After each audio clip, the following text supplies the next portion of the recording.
Hey friends, Cherie here. Welcome back to the channel, Gardening at Home with Cherie. Today I'm going to share with you a seed haul. These are seeds that I got from Azure Standard. So yeah, let's have a peek. Well friends, it is the beginning of January and it is time for me to go all in on my indoor gardening. The holiday travels are over. The crazy workload for my handmade business is over, and so I have more time to dedicate to indoor gardening. So I'm officially setting this up with a clean start. I have reset my hydroponic systems that I have here in the grow room. I have several. I have lots of different kinds. And so, yeah, I'm going through the seeds that I bought to pull out mostly the leafy greens and the herbs and some small flowers that I plan to start both in my hydroponic systems as well as I do a lot of indoor growing in soil as well. And so these are seeds that I got with my Azure Standard food haul. And again, most of these are actually for outdoors, but I will be pulling a few of these seeds to start today indoors. And so I figured I'd record the seed haul. So first up here, we're going to start with some flowers. This is the Mammoth Russian sunflower seed. I've bought a lot of like large sunflower seeds, but I haven't grown them. But now that I have my fence line, I have a fence installed a couple years ago, and I have those beds ready. I'm gonna just start growing like tons and tons of flowers around the border and just kind of see what happens. It's gonna be kind of guerrilla style gardening in some areas. Just, we'll see what the critters leave to grow. But I got 3 packs. When I got these, it was like kind of the off season, and so the seeds were on sale. So I got 3 packs of the Mammoth Russian sunflower. I'm gonna grow these in my backyard where it's fenced in, so I can have them protected from the deer. I might put some also out in the front and just kind of see what happens. And again, I'm sure the squirrels and the birds will still kind of attack, and the chipmunks, but we'll see. Hopefully I can get something to grow and show outdoors. And then this here is the skyscraper sunflower seed. So again, I want to have a lot of big sunflowers, and I have a lot more when we talk about flowers for the outdoor garden. You'll see my full sunflower collection that I hope to try to grow this year. We'll see.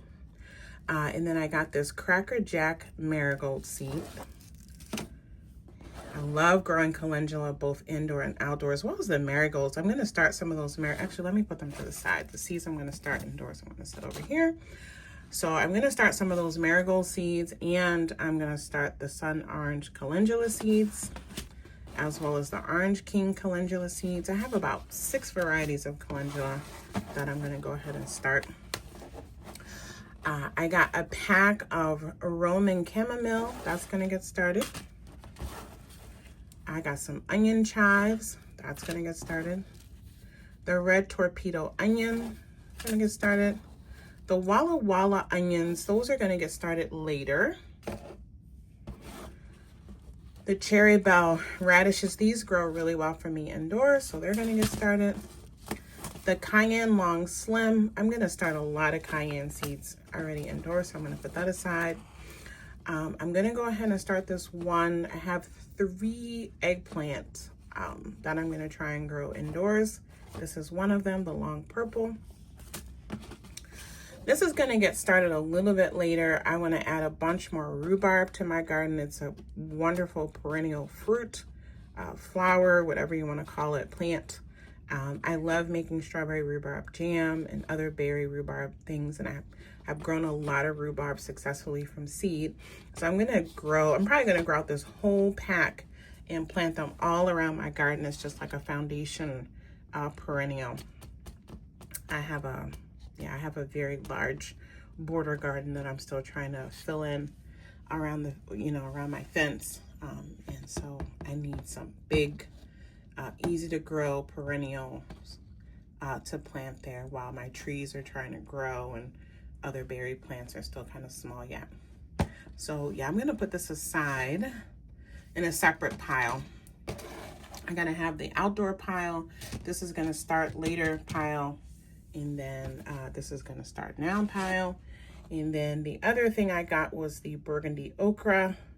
I'm not gonna grow any okra indoors, and so that's gonna be for starting later for outdoors. Actually, I'm gonna go ahead and put this, I'm gonna put the okra over here with the rhubarb. Maybe I'll start my okra earlier and try to grow some in the spring in my greenhouse. We'll see, I don't know.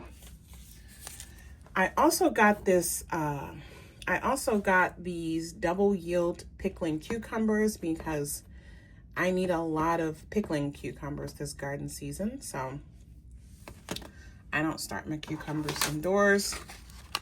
I got this 1 pack of snow-capped beans. I've never grown these, I've never had these, so that was just more a curiosity thing. Let's see if this is a bush bean or not.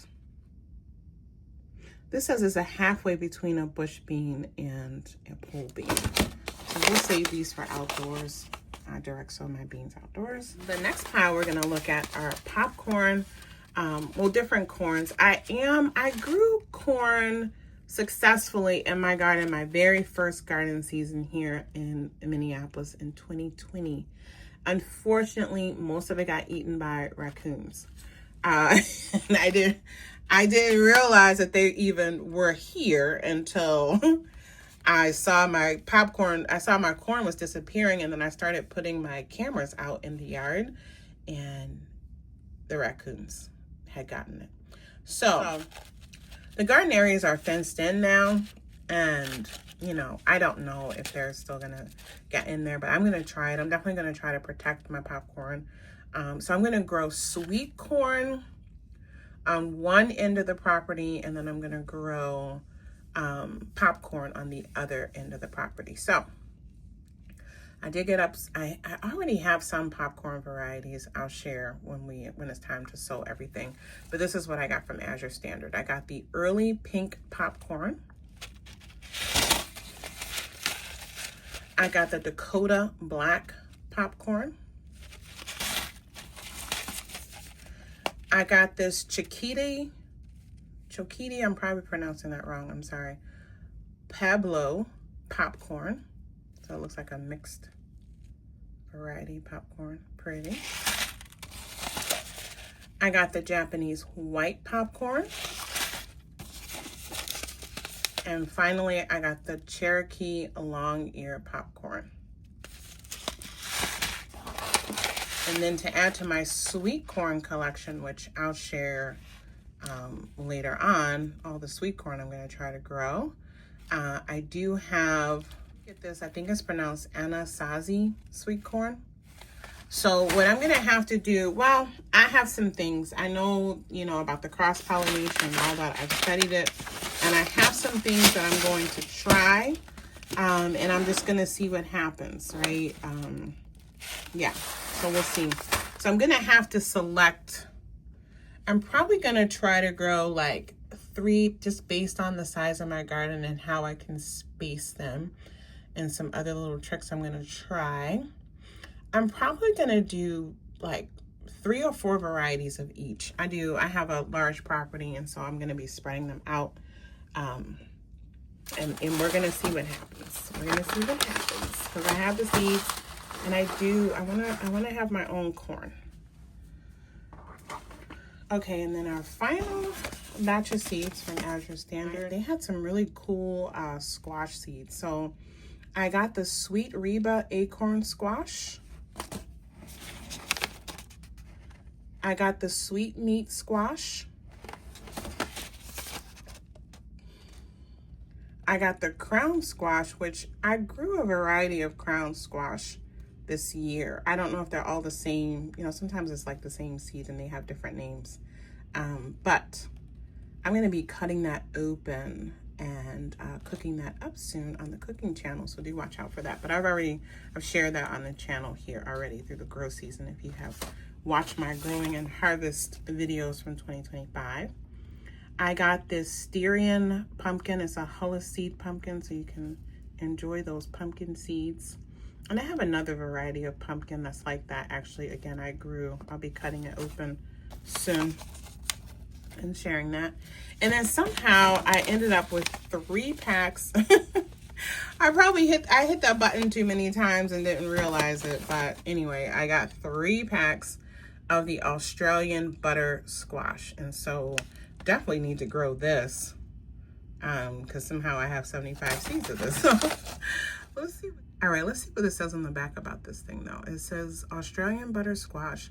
This rare Australian heirloom squash has peach tan colored skin and thick, deep orange flesh that is creamy and buttery tasting, not to mention very sweet. The vines are vigorous and require quite a bit of space. The fruits weigh 6 to 12 pounds and keep several months in storage, open pollinated.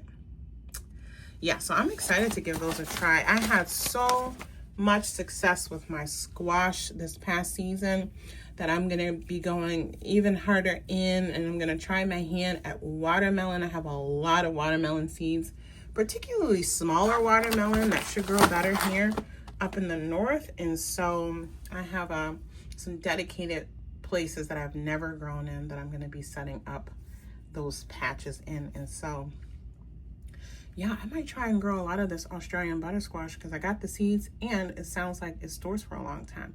But anyway, I'm looking forward to, I think after I get out the seed hauls and set up the indoor winter garden, we'll get back to finishing up, wrapping up the outdoor 2025 garden season. And I have to show you all the squash that I grew, the winter squash that I still have, all the dozens of squash that I still have, and they're storing beautifully. And I've started cooking them and filming them, but I still have a lot that I haven't cooked yet. And so it's very exciting. And some of them are really big. And everything that I've tried so far has been delicious. And so I definitely want to lean harder into my squash growing, winter squash. I grow a lot of summer squash, and you've seen that as well. We've already eaten that stuff. But the winter squash that you can just cure and store, man, I'm so excited about how well that did. And so that's why I got some more varieties, and varieties that can get, larger, so I can grow more food that'll last longer. All right, friends, so that's my Azure Standard seed haul. I'll put a link to Azure Standard in the description box if anyone wants to go over and check out their seeds. Otherwise, I'll see you back here again soon with more seed hauls, and especially my videos on getting my indoor garden set up. All right, thanks for watching. Bye.